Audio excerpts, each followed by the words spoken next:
A court in China has ordered a retrial of a Canadian citizen on drug smuggling charges.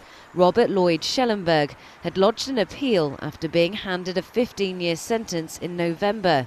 But prosecutors argued that sentence was too light. The court agreed. It's a case that could risk inflaming tensions between Beijing and Ottawa, which have been high since Canada's arrest of a high-ranking Chinese executive at the request of the US, followed by China's detainment of 2 Canadian citizens on suspicion of endangering state security. In the case of Schellenberg, prosecutors argued during the appeal hearing that the Canadian was highly likely to have been part of an international drug smuggling operation and had played a major role. It's not clear when the retrial will take place. Reuters' Ben Blanchard has been covering the story. The Canadian government says that it has been aware of this case. It's been going on for several years.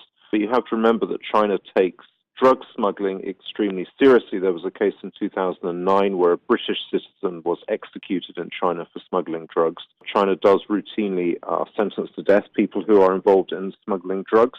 In a move that could ease tensions, a separate Canadian citizen who'd been held in Chinese custody has returned to Canada. That's according to a Canadian government spokesperson on Friday.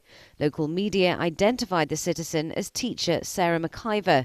China's foreign ministry said earlier this month McIver was undergoing, quote, administrative punishment for working illegally in the country. McIver was the 3rd Canadian to be detained by China, following the arrest in Vancouver of Meng Wanzhou, chief financial officer of the Chinese telecommunications giant Huawei. A Canadian official said there was no reason to believe that the woman's detention was linked to the earlier arrests.